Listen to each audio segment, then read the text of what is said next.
Good evening, race fans. Welcome to the Core Racing Network. Tonight, the Core GT Series has round 7 at Watkins Glen, and they're going to be doing the classic boot configuration here. So, looking forward to some good racing action here. A ton of drivers in the field here. We got 30 drivers out here tonight. Looks like 25 GT3 cars and another 5 GTPs. So plenty of racing action here for you tonight for this 45-minute race. Nice cool temperatures out here tonight, so the track should be nice and grippy, nice and racy. And these guys are out there hitting their qualifying right now. Before we get into that, we'll take a look at the standings thus far, and looking right now, still on top of the boards for the GTP is Mason Smith, followed by Nick Nickerson and Kevin McCann there in third. The GT3 Pro is now Chris Hamilton on top of the board, so he'll be the one starting from the back for the GT3 Pros. Mark Thomas getting a chance to qualify again. Kind of a good thing and a bad thing. You know, he gets to qualify and not have to start from the back, but that also means he's not the points leader. So we'll see what the 50 has here tonight. The GT3 AMS is headed by Brett Guzik, so he will be starting from the back for them. And you can see the Pro Am is still led by Mark Thomas and David Tilford at the top of the boards there. Chris Hamilton and B. Vijayavasan looking for a good finish here tonight to try and move up and gain ground on them, but so far, so good for these guys on the season. It's been some pretty good racing. Obviously, some pretty tough tracks to start out on the year, but these guys are making do with what they got, and I'm making do with what I got so far. As Terry Jansen just joining me in the booth right now. Dan Stein is on his way, and we'll get him in here once he is here. But Terry, I see you now joining me. Are you ready for Watkins Glen? Oh, of course I'm ready for Watkins Glen. It's a great track that has a long mesh of history.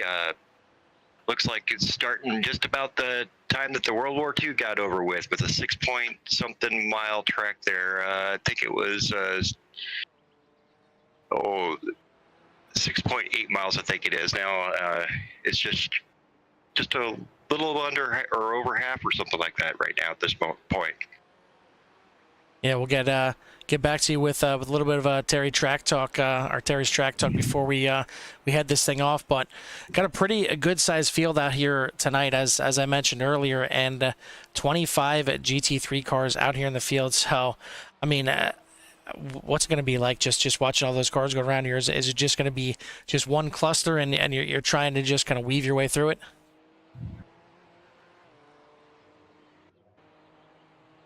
I don't think it's going to be one cluster there. I think it's going to be pretty well lined up, and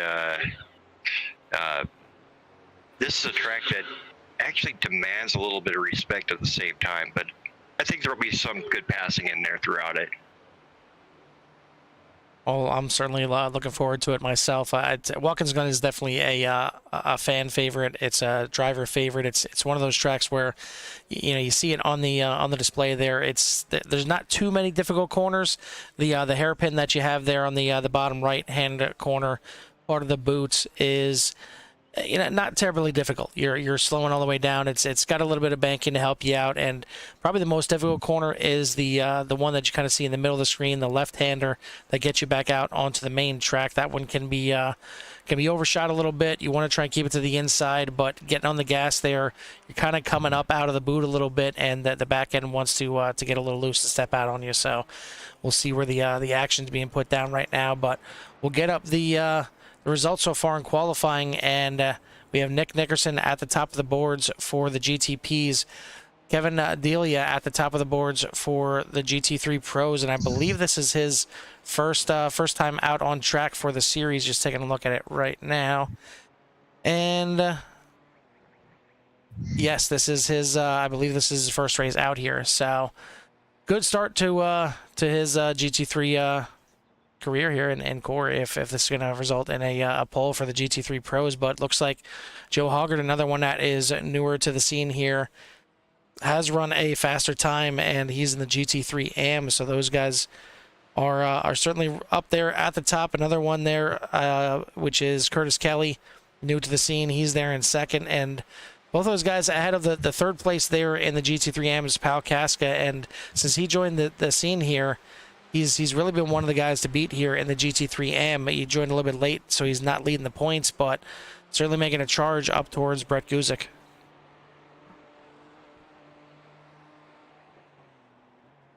And now Matthew Goring turning in a faster time there for the GT3 Pro division. So we'll go ahead and just hop on board with one of these guys going out there. We'll hop on board with the pole sitter right now, Nick Nickerson, as he's out there still putting some laps down. And give you a little sense of the speed in these GTP cars as they rip around this track. And this corner right here is kind of a little funny one. This is heading back up towards the main track, and you see how much extra track they can use getting up out of there, and the GT3 cars will do the same. This is the corner I was talking about where the back end can step out on you. Maybe not so much in the GTPs, but certainly in the GT3s. But these BMW hybrids just have so much downforce, so much grip on this track. It's almost kind of hard sometimes to even get these things loose. So another fast time there for Nickerson as he has the fastest time on the boards right now by just over a second over Jimmy Covert.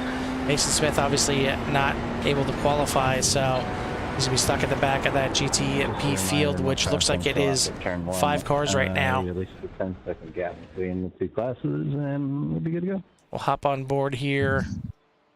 Try and find somebody that is on track, and it looks like Pau Casca on track right now. So we will hop on board with him and ride around a little bit. As soon as I can find him, there he is. And of course, he's not actually on track. He's sitting in the pits, as is Curtis Kelly. I see. There we go. We got Joe Hoggard at top of the boards right now for GT3M. Looks like he's just bringing that thing in right now. And just need to clear up some settings here on my side.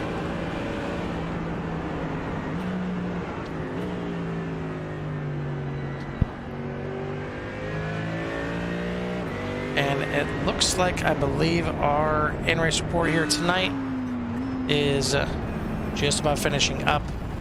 Let him get done, and then we'll bring him in. And that is going to be the 131 of Connor Gibson. And he is out here in the Audi right now, laying down some laps, sitting right now in 12th in his class.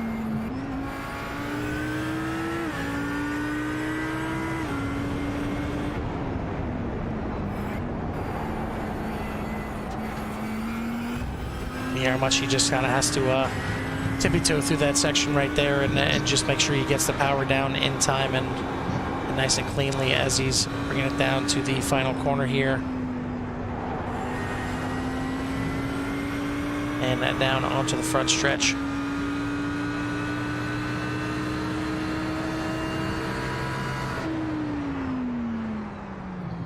As he is now slowing up, so we'll go ahead and bring in our in-race reporter here tonight, and again, that is going to be the 131 of Connor Gibson. And Connor, you've had a little bit of taste of the GT series so far, and you weren't here for week 1 at Daytona.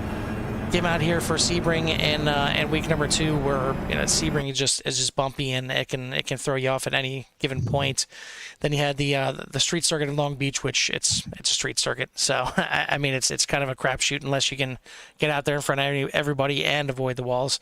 And then you had your best finish of the year so far at Laguna Seca last week, and that was a 6th in class. So how's the car feeling out there tonight at Watkins Glen? This is a track that it's a little bit wider, a little bit more friendly for the drivers out there.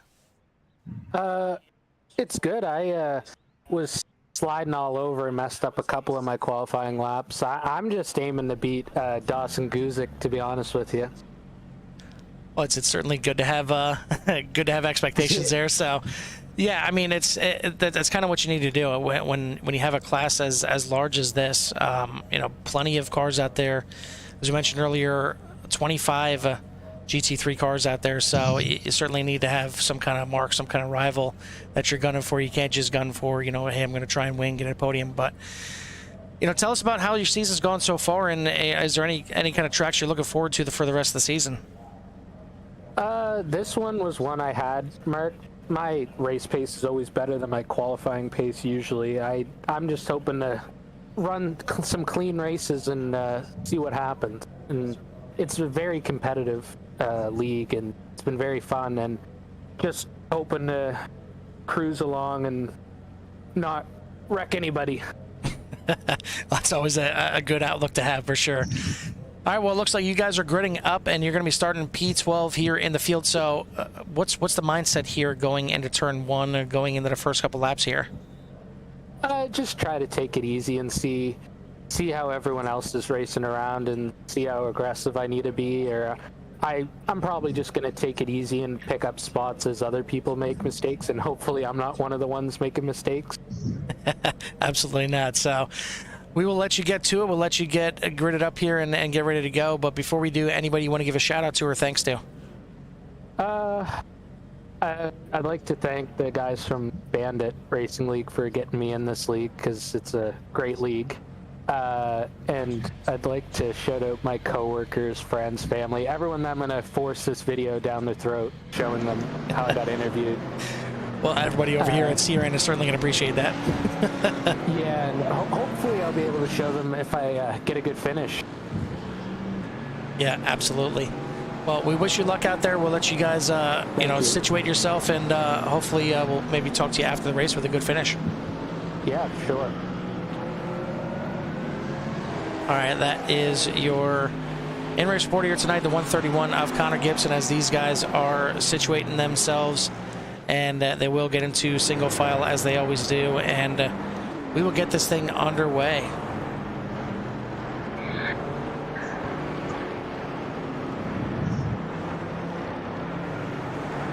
So Terry, where do you think the first issues are going to pop up? You think it's going to happen in turn 1? You think it's going to happen coming up through the S's? Maybe the first trip through the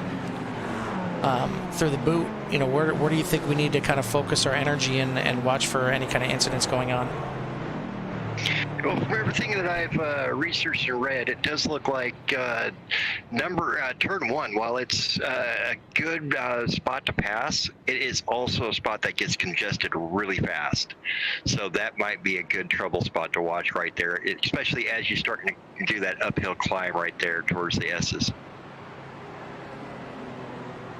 So these guys just trying to get sorted out here and make sure they're in the correct positions before they get single file. And again, the leader in the GT3 class does need to give that 10-second gap to the back of the GTP leader, or the back of the GTP class, which should be Mason Smith, but it looks like Mason is at the back of the pack right now, so we'll need to hopefully get him up through the field and get that situated.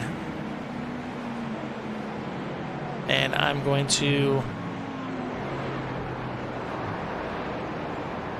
try and get Jimmy in here real quick, and hopefully he can make that kind of announcement real quick before these guys get going. Hey Jimmy, this is Carlin Terry in the booth. You got a copy? I have a copy. All right, hey, just want to bring you in here. If you can tell Mason he should get through these GTP cars, and he should be up, or GT3s, and get up there. I know he's in the back of the pack right now. Mason, if he wants to. Hold on. Mason, move up through. Carl, clear the blacks. All right, I'll throw you back up there. All right, thanks. All right, so yeah, I'm assuming just a little bit of confusion there for Mason, but hopefully he can get up through this field and rejoin the other GTP drivers up at the front, and we will get this thing going, and we will hop on board. Actually, we'll go ahead and take you into turn 1 if I can get everything situated here, and we'll take a look at these guys as we are green, and we'll watch the field head down into the start and down and through turn 1. You see the GTP cars already going through there. Here come the GT3s. First time down into turn 1, and you just want to be safe. And right there, unfortunately, Mason getting caught up. It looks like kind of just stuck right there. Not sure if he can't get the car going or what the case is. He does get back going there, but that was not a wanted start there for the points leader in the GTP class as these guys head up through the S's down the back straight.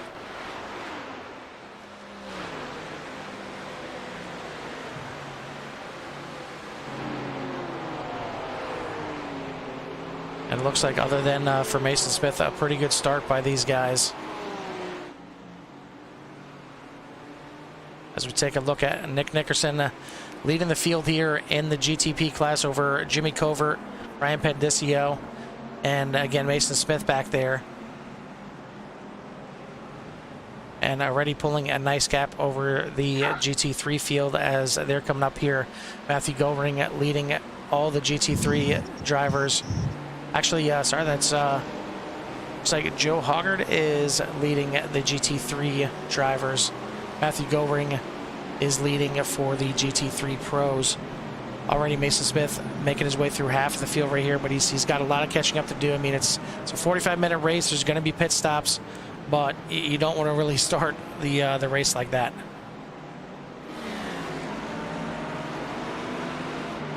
Yeah, I've been in that situation a number of times myself. It's hard to make it up without messing it up.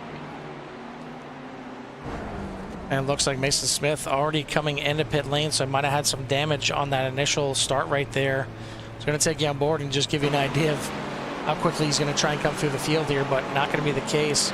So we'll take you up here on board with your race leader, Joe Hoggard, for the GT3 class. He's leading the GT3 AMs, but, excuse me, he's got Curtis Kelly all over the backside of him.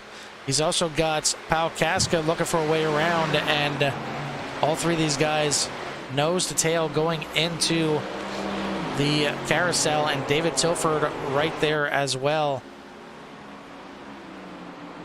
We're actually getting some of these mixed up here because it's actually Joe Hoggard there, Curtis Kelly, Kevin Delia, and Matthew Goring are your top four right there. I'm looking at the numbers on their windshield. That's typically the number they are in.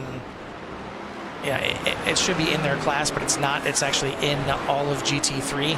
So the number 3 back there is actually Curtis Kelly. He's in second right now in the GT3 AM. So it can get a little confusing just trying to get everything situated here, as these guys racing into the sunset here started at late afternoon, and you see the sun already starting to go down just a little bit. So we'll see these guys actually needing the lights here tonight and go back a little night racing here before this thing is through. But might have had a bit of an incident here with Tyler Wong.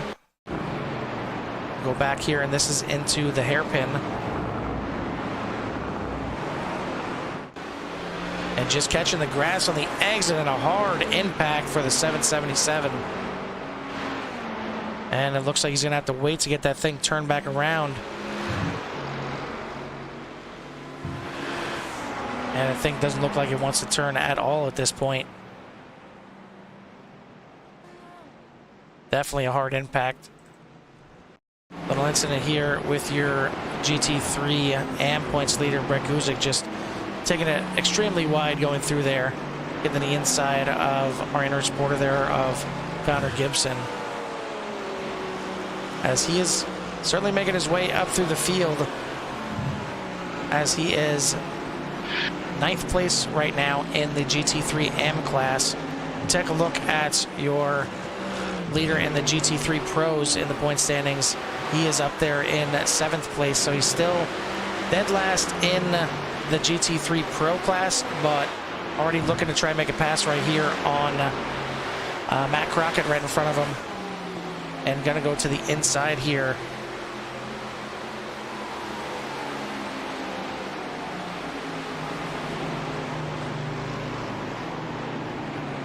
And he will get that pass done. It looks like that was actually on Dane Simpson. Apparently, I'm still stuck on replay. So there we go. Now it's finally shifted back here.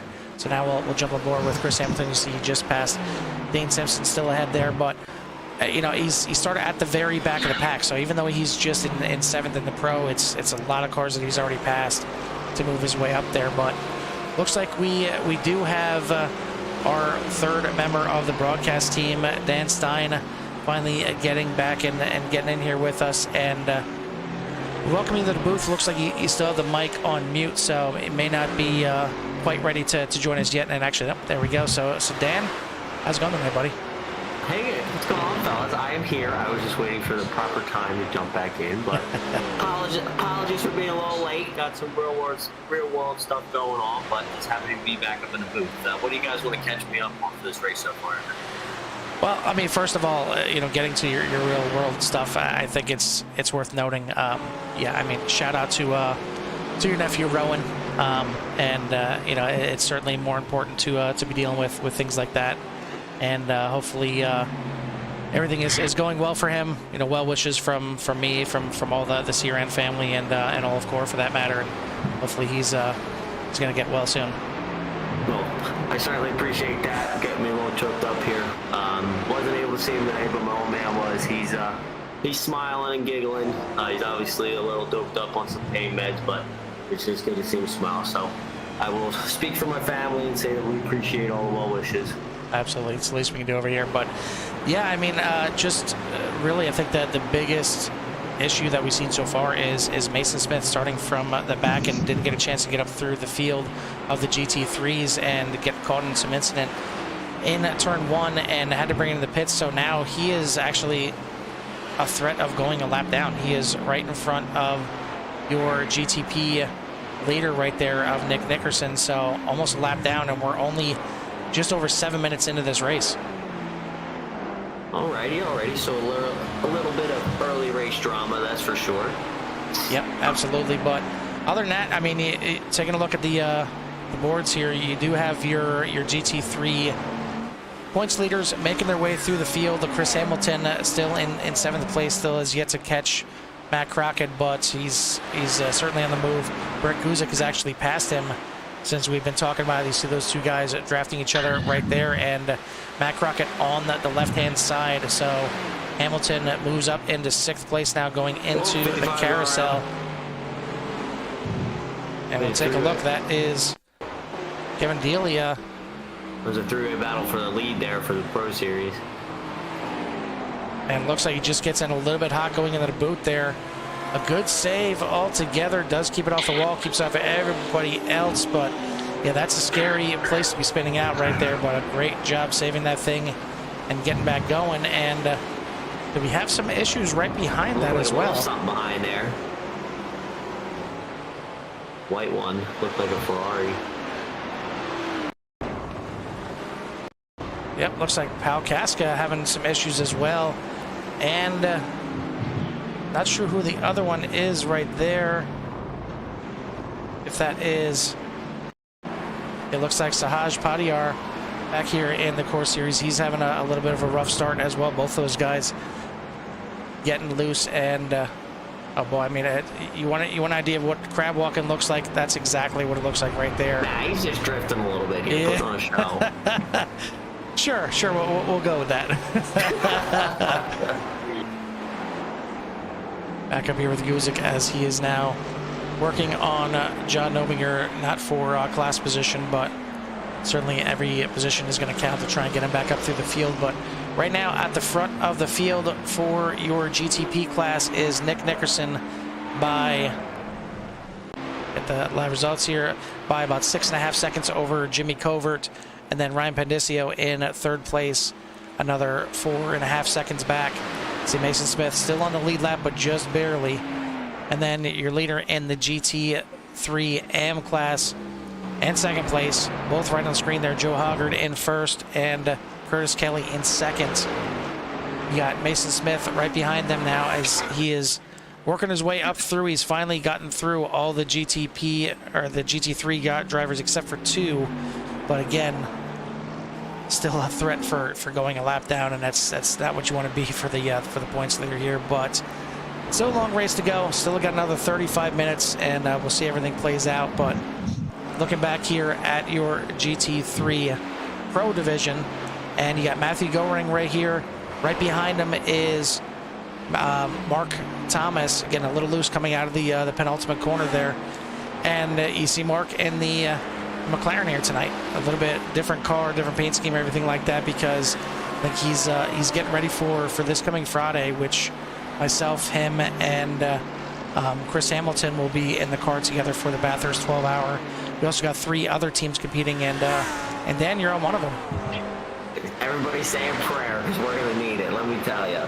Let me tell you, Mark Thomas, and Hamilton, that's a deadly combo there, that's for sure. Well, the mountain is a deadly track, so we'll see how it works out. But yeah, I'm definitely looking forward to. I always look forward to racing with those guys. But yeah, again, Core and CRN fielding 4 teams. We got 2 teams in the McLaren, 2 teams in the Ferrari. So you know, keep an eye on CRN, keep an eye on Core, and see where your favorite drivers are doing. See if we should have at least one or 2 streams up there as well, and maybe one for each team, to see how everybody's doing out there. But so far, we've got a close battle in the GT3 Pro and a close battle in the GT3 AM. Yeah, I was just about to say, so I know I missed last week and I'm a little late this week, but I'm seeing some new names up here at the front that I don't really recognize, which is a good thing to see. Like Curtis here, I don't recognize that name. Is he on the newer side? Yep, Curtis actually just joined today, so Curtis is new. Joe Hogger, this is his first race out here, and we do got a couple more. Kevin Dealey, I believe this is his first race out here. Signed up in the beginning of the season, but this is his first chance to actually get out there, and he's in 4th right now in the GT3 Pro. But yeah, got a decent amount of new faces here.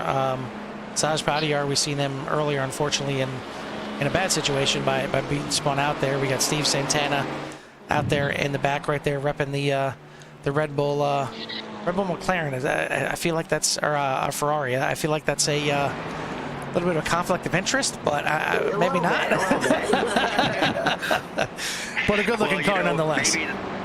Maybe the Glen's holding up to its norm. The Glen has seen more first-time winners than most any other track. Yeah, and I think that's a good lead into to our new segment. You weren't here last week, Dan, but started doing a little segment for Terry here, and you know, get some information on each of the tracks each week, and he kind of dives in and does some research to find out, you know, about the track layout or about the track history, things like that. And we'll throw it over to Terry for a little Terry's track talk. Well, as far as the Glen goes, it's got a very good history, starting with the road course, which actually happens, the street course. It actually happens to be on New York's registry, and you can actually still drive on the actual streets that the first Glen races were done at. It had to be moved because of an unfortunate event that had happened while fans were on the sidewalks watching the race. But finding that out makes me want to actually go over there to the Glen and actually drive on the original layout and actually see how it looked on the original public roads. At that time, it was 6.6 miles long. Since then, it's taken several different changes in layouts. I think it was 6 total layouts with the boot being added for the Formula One race in 1971. Of course, the NASCAR drivers, they all skipped the boot. I'm not sure why. I think that would be kind of interesting watching the NASCAR stock cars do that boot just myself. And that's about all I really find at this moment, but I'll keep searching throughout the race and get you some more valuable information about Watkins Glen there. Yeah, it's pretty interesting. I mean, if you ask me, it seems like this was a track designed to be a track to begin with, but to find out that it was originally a street circuit and, you know, converted into a racetrack is pretty cool. All right, the Terry Talk is my new favorite slogan of all time. The Terry's Track Talk, absolutely. Oh my God, it's incredible. I didn't want to cut him off, but that is amazing.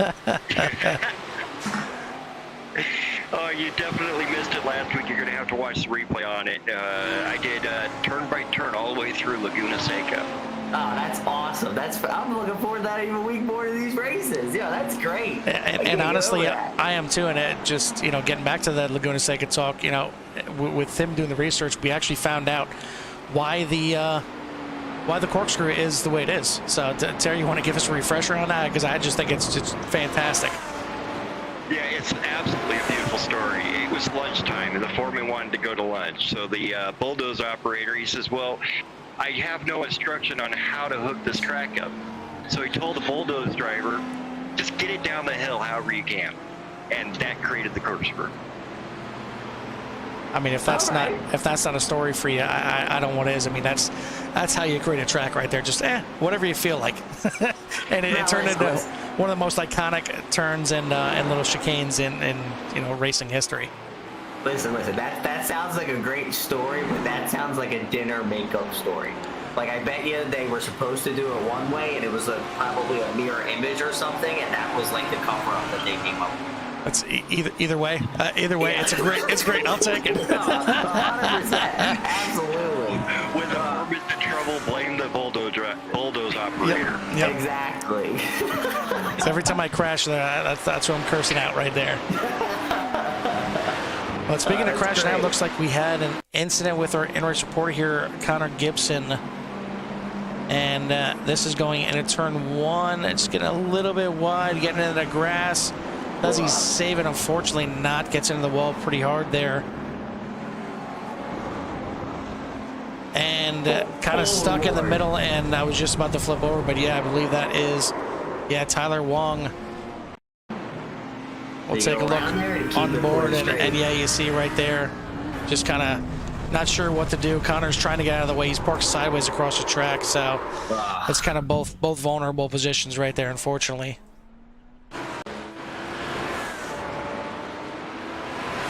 Getting back live in the closest battle right now on the track is between your GT3 Pro leader and second place, and that is right here, Matthew Goring in the 95 and Mark Thomas in the 50. These guys are third and fourth respectively in the GT3 class. And looks like we might have had another incident here as Tyler Bramble getting into an incident. This is in the bus stop, and another one just unfortunately nowhere to go, and that is John Crane getting loose right there, trying to get it turned back around, and just kind of in no man's land, hoping that you can see around there. But we'll take you on board with Tyler Bramble and show you exactly why you can't see that. I mean, you're coming in here and you're seeing from his point of view right here, and coming through, and then all of a sudden there's a car there. Lord. Yeah, I mean, it's pretty much it's unfortunate. I mean, it's nothing to laugh about. It looks like heavy damage there for the 39 and obviously for the 11 as well, but really not much you can do there, and it's just a shame for both of those drivers.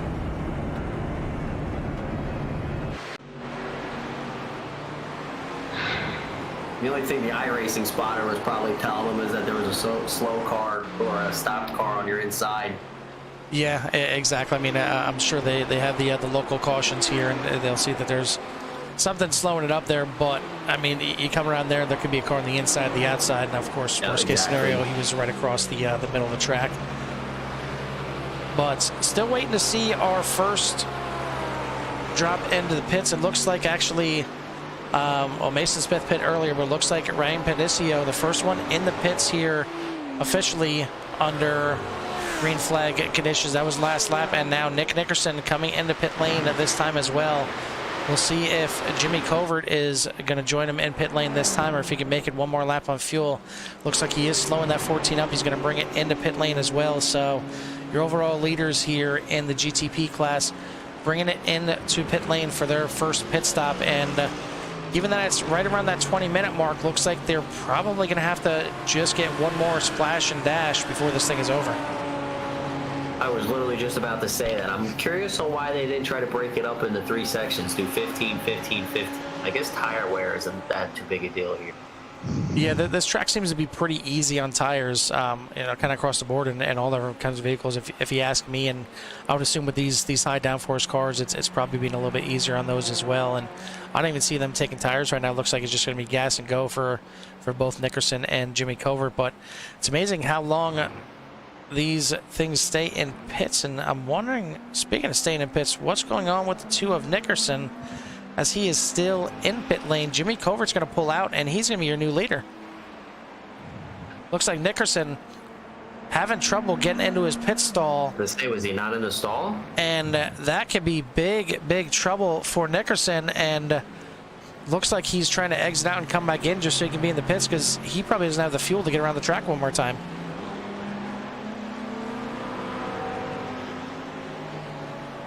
Wow, big developments here, and we've seen Jimmy Covert just, you know, the product of having great luck finishing up last week and getting a good finish there at Laguna Seca, his best finish of the year with a second place. And now it looks like the racing gods maybe gifting him a chance at a win here, as he's got now a 10-second lead over Ryan Pandicio.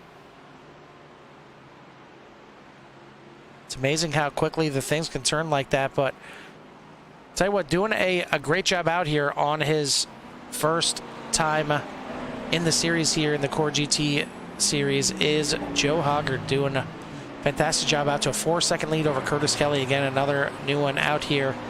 But both these guys have checked out pretty well on the rest of the GT3 field altogether. Now going back to Nick Nickerson there, I don't know too much about the GTP cars, but is it possible that you could miss a shift and blow a tranny up, or? Honestly, I'm not sure much about them at all. I think we need to do our due diligence and take a look and see how they actually function, because you know, we were talking about it in the beginning, like how do you refuel them if they're hybrids, and you know, how much of a fuel tank do they actually have? Clearly not a lot, because they pit quite often, but you know, you've seen them even in the real life Daytona 24. You know, it's obviously they got to make it 24 hours, so they do need to have a decent amount of fuel to get it to the end. And these guys, both in the GTPs and the GT3s, only running a 50% max fuel load on the cars, so you know they are having to pit more often than they should have to. But looking right here at Joe Hoggard, either he is splitting this thing right in half, or we could have some interesting strategy here for the GT3s, as he is coming in right about at the time where he'll be splitting this thing exactly in half. All right, well, listen, Terry has his track talk. I want Stein specs, where we'll go over a little bit of the cars each week, as I mentioned not too long ago. So the two cars I wanted to do this week are the Lamborghini and the Ferrari, because that always seems to be a classic rivalry. So let me pull up my notes here, and then next week I'll read up on the GTPs so we can learn a little bit more about them. But I find this really interesting, just the different types of just power outputs for the two classes. So for the Lamborghini, the engine that they are running is a naturally aspirated V10 engine, which is a 5.2 liter. All right, so that puts out about 500 horsepower, give or take, with about 400 pounds of torque. And then the Ferrari is running a V8 twin turbo setup with about 600 horsepower, and it doesn't have the torque output, I don't believe. But that's a 100 horsepower difference. Now, the only thing I can think of that the two engines would be competitive between the two is the literages are about the same, but just the torque that you're going to get out of the Lamborghini off the corner with the V10 versus the lag time that you'll have with the turbo of the Ferrari, that's the only real advantage I can see, or like the equalizer between the two cars, because they weigh just about the same. So unless I'm missing something, that's kind of my theory on how those two cars would be competitive. Well, that's where it gets interesting, because you know we talk about it every week. Every GT3 car is different. You know, some have, you know, like you say, some have the better takeoff from the corners, some have the better top end speed, some are more nimble, some are more boaty. It's not one size fits all. I mean, you can find a car that works absolutely great, you know, say here at the Glen, and then you go to Bathurst and it's a dog, because it's just completely different track, and it's, you know, it's the same thing week in and week out for these guys. So you may not see guys in the same vehicle every week. You may see guys, you know, jump around in different vehicles. Like I said, you know, you see Mark Thomas out there this week in the McLaren, you know, probably just kicking the tires a little bit more, getting used to how that car feels for the Bathurst race. But every track is different, and every track kind of demands a different car. It's not, you know, one car is just going to be dominant at every track.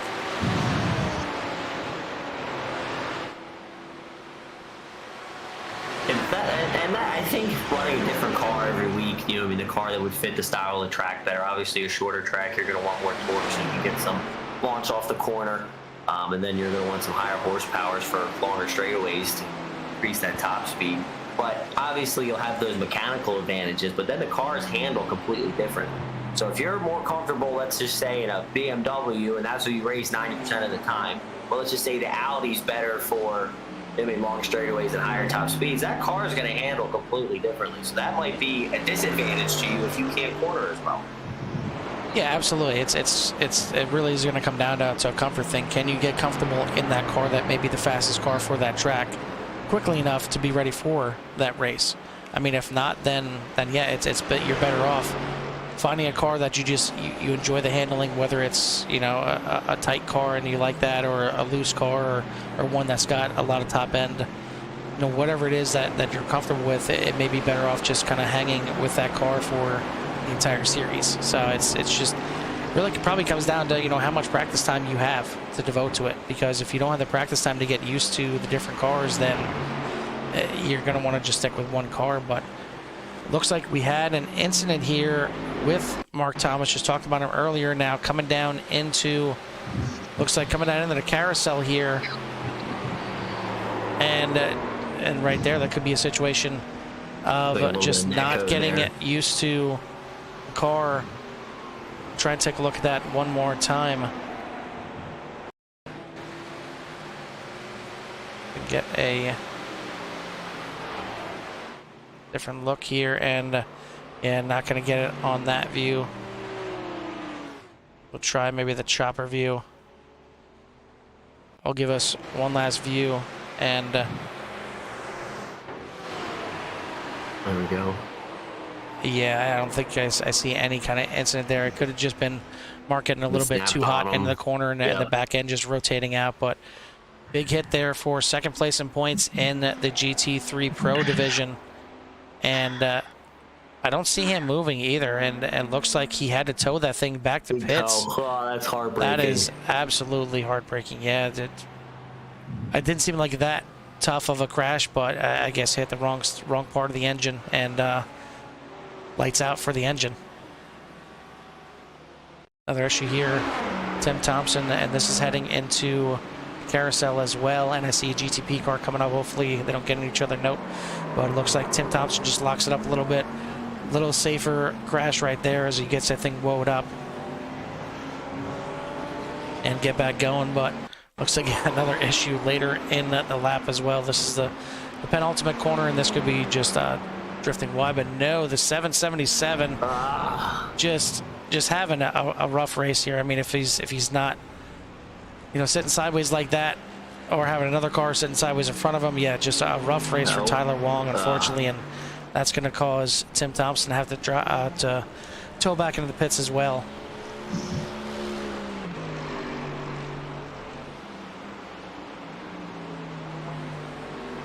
Yeah, Terry and Carl, I think we should just go back to talking, because they weren't wrecking when we were talking. As soon as we stopped talking, everybody's hit everything. Well, hey, you know, you think they're having a tough time now. I just actually found a map of Watkins Glen in 1948. On this track, we got, I think I counted 26 turns. Whoa.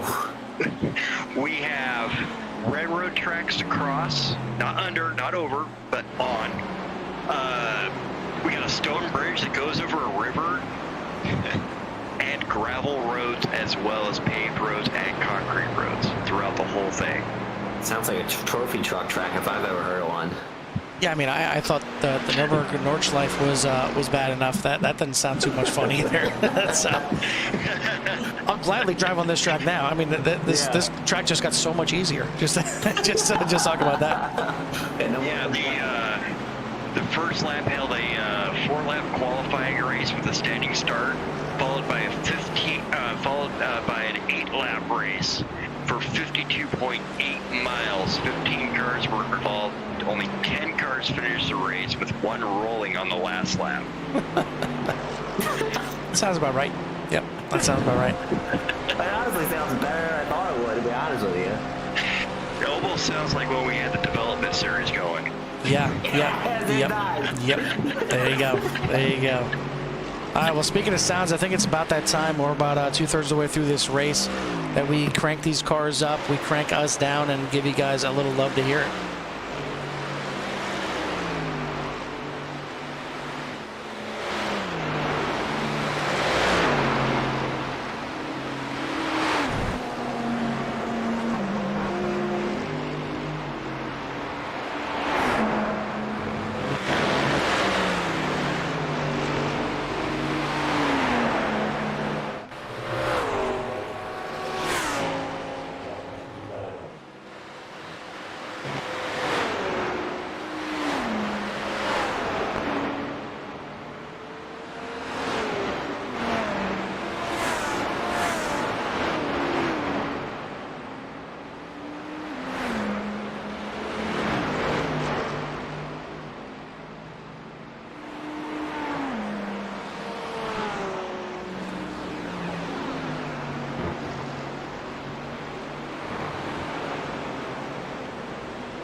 I tell you what, I don't want to say it was the broadcaster's curse or anything like that, but man, I just for a second there riding on board with Matthew Goring, and we'll take you back and take a look at the incident here, going up through the S's and gets a little tag from the GT3. I believe that was, looks like class leader on class leader. I think that was Jimmy Covert getting into the side of Matthew Goring. Then he tries to get this thing turned around quickly.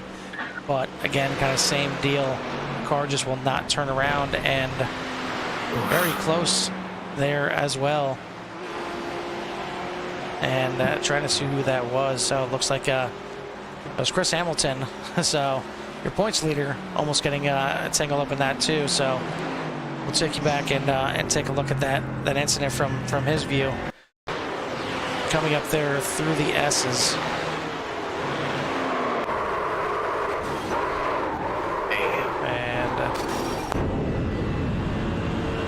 And I know Chris Hamilton gets through okay. So either way, we'll jump back and now, I mean, things have started to shake up a little bit here as Joe Allgaier still leading in the GT3 AM class by 7.5 seconds over Curtis Kelly and Matt Z. I haven't talked about him too much this race, but he is up 2 positions, started at P5 and now up into 3rd place. And just doing a good job, just kind of hanging out there in the podium spot there for the GT3 AM. And then Brett Guzik in 4th place for the GT3 AM, Dane Simpson in 5th. Then we look at the class leader now for the GT3 Pro is Kevin Delia in his first race out here, leading by about 3.5 seconds over Chris Hamilton, who's gone back to front and trying to get another win here on the season, as he is in 2nd place, 3.5 down, but still hunting down Delia here for the win. Nominger in 3rd, Rasmussen in 4th, and then Crockett in 5th for that one.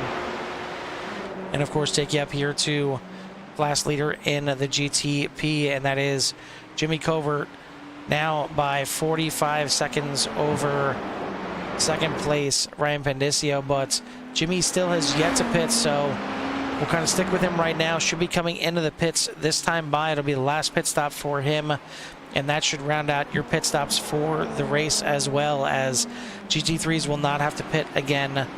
And looks like maybe Mason Smith may have to pit yet for the GTP field, but he is still fighting his way back, but still a good amount behind, as you know, without a pit stop he's still 38 seconds behind Pendicio. But Jimmy Covert coming around the final corner, still going to go around another lap yet, so he's stretching this thing out. I don't think he's going to be able to make it to the end, but we'll see how it works out. Right now he's got a 44-second lead over 2nd place Pendicio.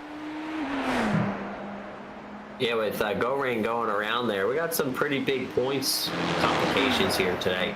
Mark Thomas and obviously Matthew there were running in front of Chris Hamilton and might have been able to shave some points off into that lead that Chris Hamilton has. But with both of them going around and towing, it's definitely going to shake up the points. Yeah, absolutely. I mean, it's kind of funny. Chris had his issues in the first race, the road race on Sunday night at Summit Point, and lost a bunch of points that way. And now kind of a little role reversal here, and probably going to gain a bunch of points on the entire field here by finishing in 2nd, and going to be ahead of Mark Thomas, ahead of Matthew Goring, exactly where he wants to be. And for the GT3 AMs, it's kind of just been the domination by the top 3. Brett Guzik finally working his way up there into 4th place, but the top 3, Hoggard, Kelly, and Z have just been kind of dominating so far. But now Guzik finds himself within striking distance here, coming towards the end. About 5 minutes left in this race, and he is within a second of Z. I feel like that's a weekly occurrence with Brett. Always at the end, always within striking distance.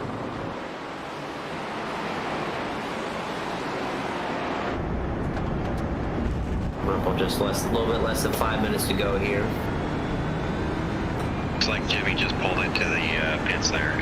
Yep, 14 is in the pits, and right there you see that is 2nd place Ryan Pendicio, just going past Brett Guzik and trying to get back there and take the lead from Jimmy Covert, but should just be a splash and dash for the 14th, just enough to get him to the end of this race. As you see right there, that is Matt Z in front of Brett Guzik. So battle now for 3rd in class is definitely on. And thought for a second there he was going to look to the inside. Gets very close, almost contact going into the last corner. But going to fall back in line and cross the stripe. We've got 4 minutes left here at Watkins Glen.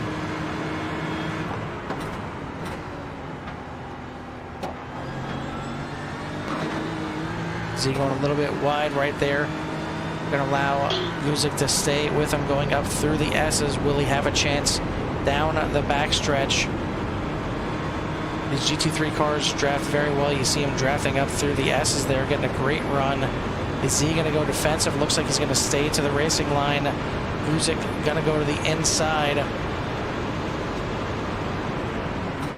As they head down into the carousel, Guzik is going to have that inside, going to have the position, and going to try and drive away from Z and try to catch up to Kelly, but he's still got 6 seconds to gain on Kelly to get up there. But great drive here again by the 04, and going to be his last ride here in the M Series, as this will mark the halfway point in the season, and they will get shaken up here before next week at Bathurst. And I tell you what, I mean, these guys will have some experience coming off of the Bathurst 12 hours for some of the drivers at least, but we're going to see the series head there to Mount Panorama next week for a doubleheader, as you're going to have the half-hour sprint race followed by the hour-and-a-half endurance race. So you want to see some crazy white-knuckle driving, definitely tune into that one, because the mountain going up through there is just absolutely treacherous. Not to scare both my co-commentators here, as both of these guys are going to be in the cars for the Bathurst 12 hour. But I mean, it's kind of a Jekyll and Hyde type of track. I mean, you got the absolute craziness of the mountain, and then you get out of the mountain and it's just nice long straightaways, nice sweeping corners, nice low 90 degrees, just relax, and then oh, here's the mountain again. Man, you're really selling it. Let me tell you, I can't wait to jump in this car. I thought exactly. I was like, oh, now you tell me about that. Nah, No, listen. it makes me understand more on why it was suggested you being kind of a rookie at road courses, that it might not be the first choice for a team event. Hey, you know what they say? Trial by fire. Yeah, I mean, it's kind of crazy. Like when I first started, like I wanted nothing to do with Bathurst, and still probably a little bit when it comes to the supercars. Like the Bathurst 1000 is an event later in the season. That's a crazy event by itself. But I don't want to say it grows on you, but it kind of does. Like, I mean, just the testing that we've been doing, at least on our team for the 12 hours, I'm starting to get used to the track, and you guys know as well as I do, the more you get used to a track, the more speed you find. You get more comfortable getting into corners, diving in later, braking later, getting on the gas earlier, whatever it is, and you really start turning those times, and it gets you to start liking that track even more. Yeah, I've noticed, even with my limited experience, when we did the team event recently, with the guys talking in my ear, I was a lot blessed to make the same mistake that I would normally make, and I felt pretty confident coming off of that, helping my team grab a second place finish overall in that, with a first place finish overall for the total event. White flags out on the track, last lap around for most of these guys. Bob over here with Jimmy Coverts, overall leader in the GTPs, as he's got a 6-second lead after the pit stop, so it obviously closed up quite a bit, and even less than the 10 seconds he had before the round of pit stops. Going to get under 6 seconds, but he has got only a few corners left, and now only 2 left. Left-hand corner for the penultimate corner, and then the right-hand final corner. Jimmy Coverts, one way or another, has found his way into second last week, and now taking the win here at Watkins Glen. Fantastic drive for CRN broadcaster out there getting it done. Absolutely a great job. Ryan Panicio finishing there in second place. A great drive for him. And I believe this was his first race on the season for the GT series. Mason Smith looks like he's going to bring it home in third place in class. Take a look at Joe Hoggard now coming through the final corner, and he is going to start off his season with a win as well here at the Glen. So great drive by the 13, getting it done. Curtis Kelly looks like he is going to bring that thing home in second place as he is still coming through the final corners here. And he will get it done, finishing in second. Brett Guzik puts on a heck of a charge, and he is right there, less than a second behind Kelly as this thing finishes out. Kevin Delia getting the win done as well in his opener here.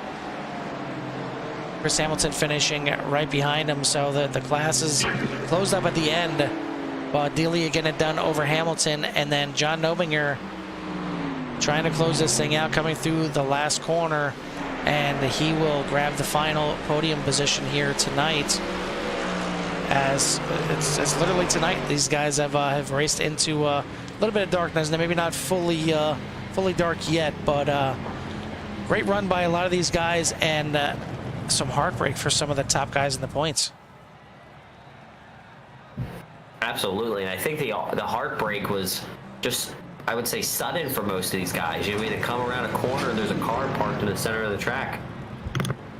Yeah, exactly, and really not much you can do, unfortunately, in those kind of situations. It sucks. I mean, there's no other way to put it. So Terry, I mean, yeah, I was gonna say, Terry, what's your take here? You know, when you're researching stuff like this, you look at some things and go, no, that can't be right. And with it having a history of first-time winners, look at this. 3 first-time winners tonight. Yeah, and it's one of those tracks where you expect it's kind of a nice, easy layout that your top guys should dominate, but clearly not the case here.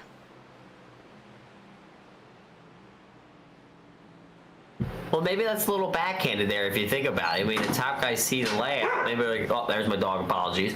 They get a little bit more comfortable on these easier layouts, and they lose focus and just slip up. Yeah, and it's an easy thing to do, and you've certainly seen it, and some just uncharacteristic mistakes by some of these guys. But just trying to get these guys rounded up, and we will get them in here for their interviews here in just a second.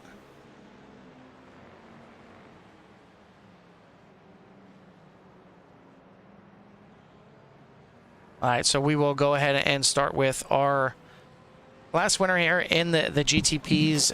You guys know him, and all you guys out there know him as well.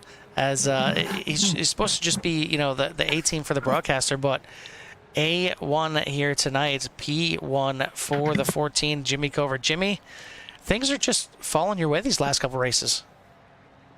You know, Carl, it's an endless cycle with these cars.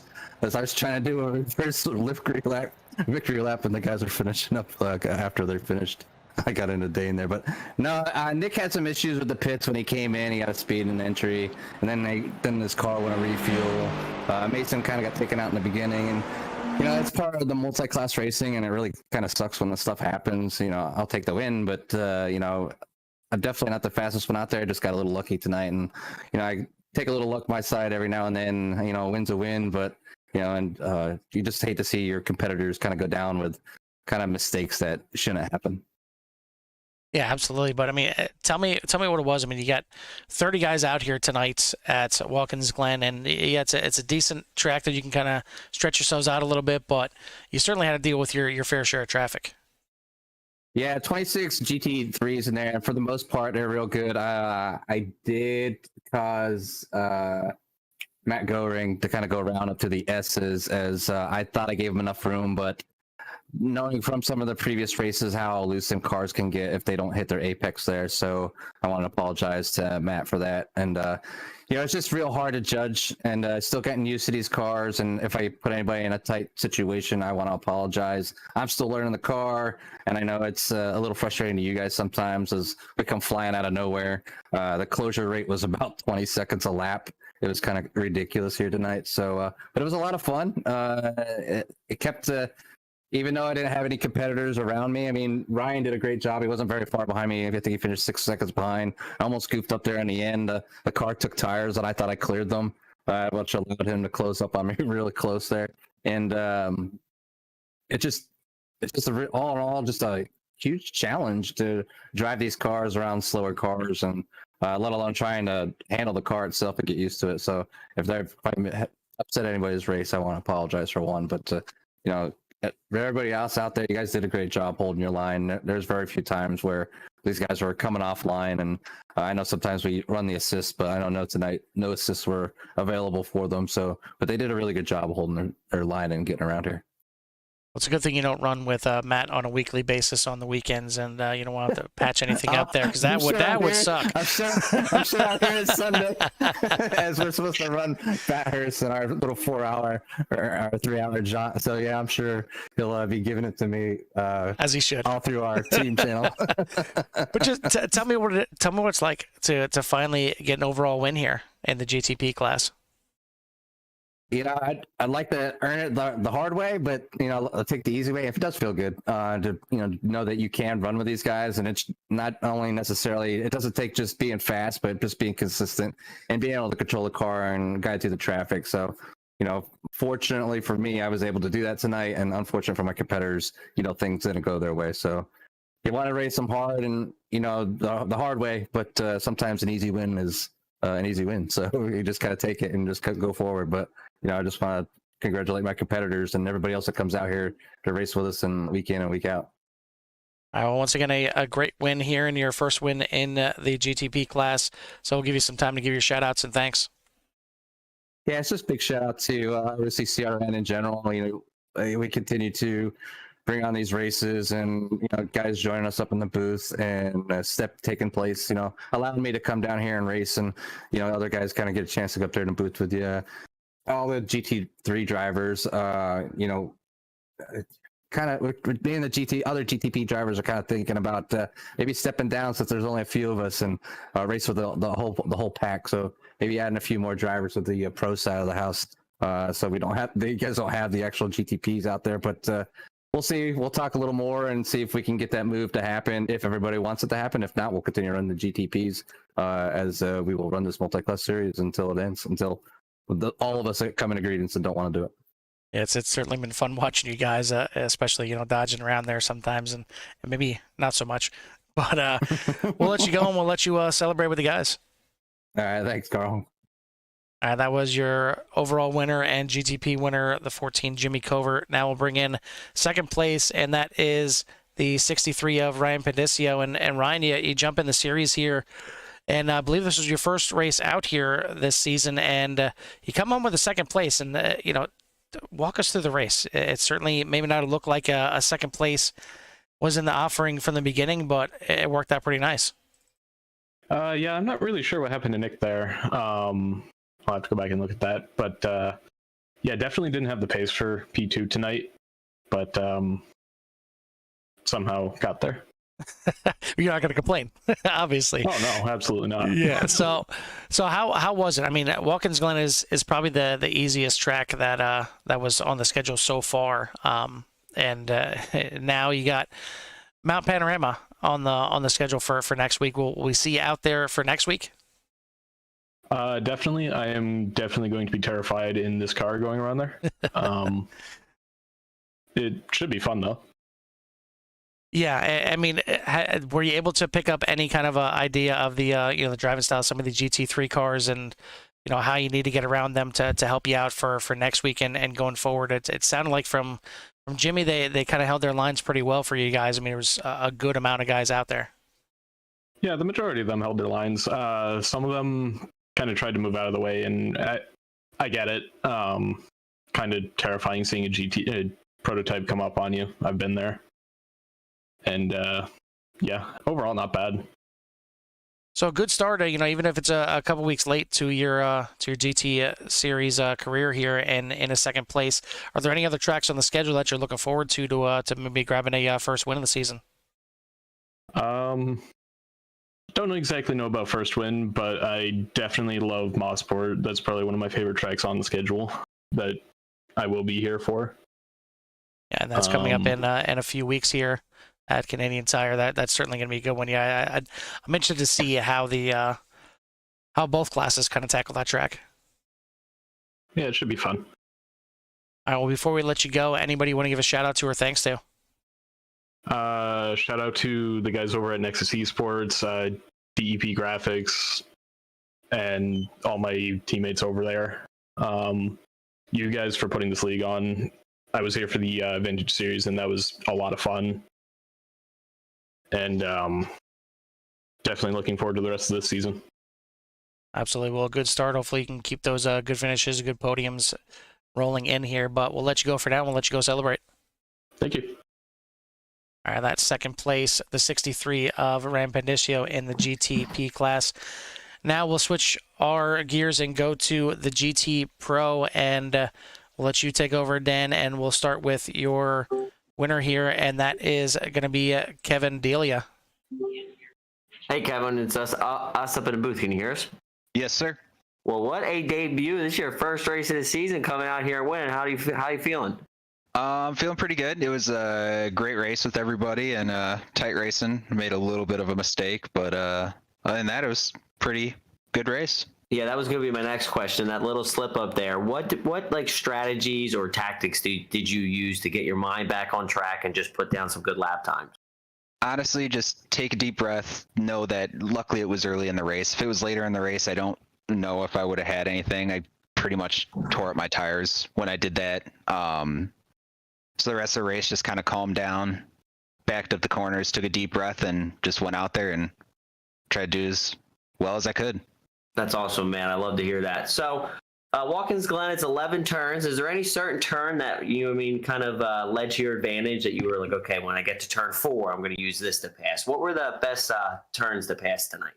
The carousel was definitely after that long straightaway. If you could set it up right, that section of turns after that going into the boot, that was probably the best spot to pass in a GT3 car. Going up the S's, it's pretty tight. Same with, everywhere else on the track, it's really hard to pass in these cars with this high downforce package. But, you can make it work sometimes, but you really got to have a lot of trust with everybody. Yeah, absolutely. And we got a good group of guys out there. So running with those prototypes for the first time, what was that like? I've done a lot of multi-class racing, so I kind of know what they are going to want. And 9 times out of 10, the slower class just hold their line. So they'll find a way around you. They're a lot faster. They have more grip, whatever. But there's a couple spots where it's like, all right, I should probably move over to let this guy by since he'll get me into the corner and I could still hit my apex. Okay. All right. I like it. So are you going to be taking on the mountain next week? Yeah, I'm going to try. So there's about 29 other guys. Yeah, I plan on running it over the weekend, so we'll see how ready I am for round 2. Well, I know everyone up here is excited to see that. Before we let you go, anybody you want to thank? I want to thank my sponsor, Skybox NASCAR. Actually, want to thank the guys I was racing with tonight, Curtis, Joe, and Ryan. It was a blast racing with them, and I've raced with them before. So, all right, man. Congratulations again, and hopefully we can see you up here next week. All right, thanks, guys. Your winner in the GT3 Pro division, that is the 55 of Kevin Delia, and now we'll bring in a second place and the points leader, Chris Hamilton. Chris, I feel like you're up here every week. If I'm honest, I'm surprised that I'm up here because this wasn't in the plan, but I'll take it.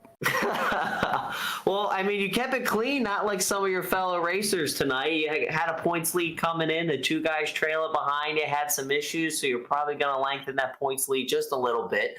I asked Kevin on what turns he used as like his ideal passing zones. Is there any specific turn that you liked?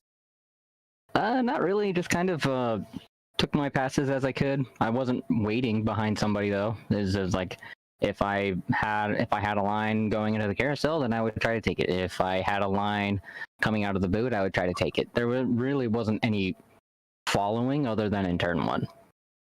Okay, all right. So what was it like working your way up from the back tonight? It was different. Moving chicanes and seeing the calamity instead of just being out front, not worrying about it, is definitely something that I don't like to do. I definitely am the guy who would just qualify good and get the heck away from everybody. Yes, but it was, stay out of it. Yeah, but Yeah, we'll come around clean. What is this? Is it second in class? I honestly don't know. Yes, you were second in class. Oh, of course it is. I was going to say it. Carl, you know as well as anybody that there's a reason. Did you have to ask? If I don't know what it is, it's probably second. And knowing me around here, it's got to be second. There's just no other way. But I'm glad to put this Core Racing Network Mercedes up into the podium. And I know Carl appreciates it. Love you, Carl. Absolutely. Yeah. All right. Well, we love to see you, man. Before we let you go, is there anybody you'd like to thank? Huge shout out to Ryan McCauley. He does a lot of these paints you'll see each and every week here on the Core Racing Network. Does a fantastic job. If you guys need some paints, go to him. Huge thank you to Carl for putting on a great series. Love running in this thing, Carl, and thank you guys for the broadcast. Absolutely, man. Hopefully we will see you up here next week. Bathurst, oh god. Yeah, and speaking of Bathurst and speaking of Ryan McCauley, he is actually the one that is doing the paints for us and actually did the paints already for us for all 4 cars. So a shout out to Tim from Core, from CRN, from me personally. I appreciate him getting the paints done for us, and certainly give him our thanks. All right, guys, take care. All right, that is second place in the GT3 Pro, Chris Hamilton. Now, Terry, we'll switch over to the GT3 AM, and it seemed like the AM guys were better than the other GT3 Pro guys, but we'll start with your winner, and that is the 13, Joe Hoggard. Welcome, Joe. How's it feel? Pretty good. I've been doing a lot of oval racing, so to hop back into a GT car or a GT3 car after this much time without really doing anything is pretty good feeling to still have pace. Yes, it is. You actually did an amazing job out there. Of course, I think I broke the broadcaster curse. I called for new winners tonight, first-time winners out here. And all 3 of you managed to pull that through. So did you have a favorite spot to pass there at all? I think if you can do it right, and get the run off of turn 1 and go up through the S's, the draft is really nice. It is really nice coming down into the carousel, just because if you've got the draft and they don't, it's almost. I mean, you saw exactly what I did on lap 1. There's almost nothing you can do about it as the leading car. You're just kind of a sitting duck, and then seeing what happens into the carousel. But other than that, I don't really think so. It was just kind of pass when you can pass, and for the most part, I was getting passed by the LMP cars or the LMDH cars or whatever you call them now, and that was about it. So I mean, the excitement level was kind of low when it came to that, but regardless, it was still a good time. That's good. I'm glad to hear that. So before I let you go, do you have any shout-outs or thanks for anybody? Yeah, I would like to say thanks to Yellow Stripe Motorsports and YS Sim Sport. They're the team that I'm generally racing with in most everything that I'm doing. They've been pretty great to help me hone in my skills and improve overall as a driver in both road and in oval racing. And then I'd also like to say thanks to DEP Racing Paints. He did the paint scheme that's on my car right now. All right. Go ahead. Have a good night. Yep, thank you very much. And that is your winner in the GT3 AM, Joe Hoggard, the 13. Now, finally, we'll bring in second place in the GT3 AM, and that is the 56 of Curtis Kelly. Congratulations, Curtis. Second place. How does it feel tonight? It was a good first outing. I always love racing at Watkins Glen. It's interesting racing without the bus stop chicane there, but it made for a little bit of a drag race on the back. But happy to keep it clean and bring it home and have some fun tonight. Yes, it did look like it was a bit of fun out there. Did you think you had anything there for Joe?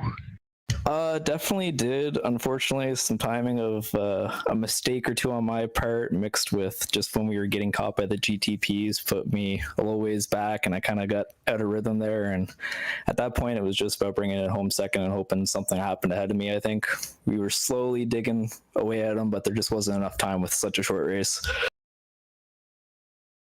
Yeah, I can certainly understand that completely. So, of course, you were looking forward to this race. How are you looking forward to next week's race? Just joined the league this week actually, so I don't know the schedule. It's only Mount Panorama, and it's only a doubleheader at Mount Panorama. Right, yeah, so that's it. Just Mount Panorama. For my team's sake, let's hope I figure it out by next week, since we'll be driving it this weekend. But realistically, it's a fun track. A lot can happen there. Hopefully, everybody just takes it easy up and down the hill the first few times, so we can get some room between us and figure it out a bit.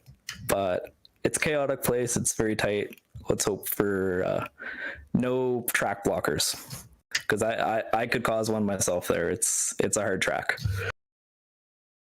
I'll have to remember that when I'm trying to run it this weekend. Well, thank you for joining us here at Core. Are you feeling that this is going to be a good fit for you for a while? I may not be here every week, but I'd like to show up for some Monday nights, especially the hot tracks like Watkins and everything. I hope to show up for the next few and talk to you guys again maybe, but fun racing and good league. Well, I'm looking forward to talking to you again. Do you have any shout outs or special thanks for anybody? Shout out to you guys for broadcasting. It's always nice having somebody put on a show.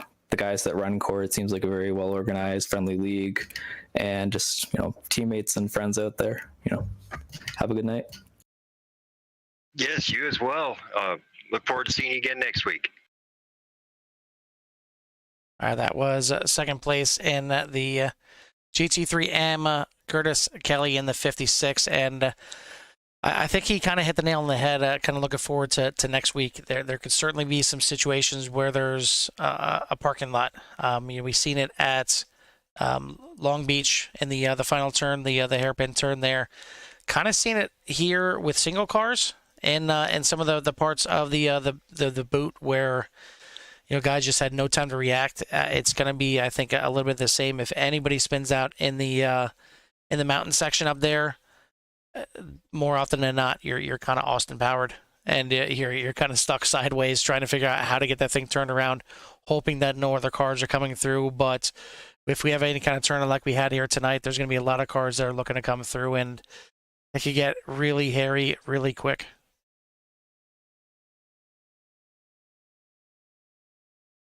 I think I might have just scared both my co-commentators away. As they're biting their fingernails thinking about what they're going to have to drive this weekend. Listen, I'm just not trying to show up Monday night with some PTSD from Friday. That's all I'm trying to say. I believe we're teammates next week. Yeah, we are. Listen, if you get into the car after me, it was a good night. That's kind of where my head's at with it. You mean if there's a car left? Gotcha. That's what I'm getting at. Yeah, exactly. I might just be give me 2 tires and a door, and I'll make it work. You might just be getting a steering wheel, and I'll point up the mountain and be like, the car's somewhere up there. All right, so first finishing up with this one. A heck of a race here, and I'm getting pretty close to the end for all 3 classes, really. But Dan, what's your takeaways here from Watkins Glen? I'm going to apologize now. My dog is still losing his mind. But I don't know. I think what I really like seeing today, as Terry said, is a new winner. You know what I mean? I always love seeing new faces up here, so especially some new guys to Core, you know what I mean, showing their strengths. And I think patience also showed up tonight. You know what I mean? This is one of the easier tracks, but I think some of our more experienced guys kind of took advantage of that, and it kind of bit them in the butt. Terry, what about you? I can definitely agree with that. Of course, my biggest takeaway is just looking at the overall history of the track. That's always interesting to do. But I do enjoy not only seeing new drivers up at the front, but even new members of Core being up at the front as well. That gives some of our faster guys something to aim for, to make sure that they're still the greatest in the sport, in the league, and get some things going in between those guys, and get some good competition going. Well, good race here tonight, and I got to give a shout out to all these drivers that are out here. A 30-car field out here tonight absolutely fantastic. It didn't end well for some of the guys for sure, but it was awesome seeing that many cars out here, especially, I mean, just even for the GT3 guys having 26 of the 30 cars out here. So clearly a liking for GT3s in general, and seeing a good showing from these guys. But that is going to do it here for Watkins Glen. Coming up the rest of this week, we have tomorrow night a doubleheader, as always, with the ARCA Menards and the Camping World Truck Series, as both of them are going to be at Pocono. So a little bit of a road course-esque in an oval. I mean, it's certainly drives different than any other oval that's out there. I mean, maybe the closest would be Indianapolis Motor Speedway, but Pocono usually puts on some good races, so tune in for those races tomorrow night. Then Thursday night, the Vintage Cup Series heads to the aforementioned Indianapolis Motor Speedway. So, I mean, to me, that one usually puts on some of the best racing as well, especially with the Vintage Cup Series. It can get spread out sometimes, but usually it's some good, tough racing. And turn 2 and turn 4 exits are always looking to bite people if they're not paying attention. Sunday nights, it's Super Bowl. So go enjoy the Super Bowl with family, and I will be the first to say it. Go Birds. And I'm sure, Dan, you will be the second one to say it. I agree. But, yeah, so no racing on Sunday night here in Core. And then Monday night, back here in action. And, you know, you guys missed one race on Sunday, so we'll give you 2 on Monday night. That is going to be round 7 and 8 at Mount Panorama, Bathurst, whatever you want to call it, the mountain. It is going to be treacherous, and it's going to be twofold, as they have a 30-minute sprint race in the morning, and then in the afternoon, a 90-minute endurance race. So keeping these guys under the lights, because we don't want them to have to turn on the car lights and try and drive around that mountain. It's treacherous enough during the daytime, so we'll keep them in the sunlight for that one. But that is it's going to be interesting, so make sure you tune in next week. Hopefully we have another good car count and see some great racing action. But it's going to do it for myself, Terry, and Dan here in the booth at Watkins Glen. We'll see you at the track.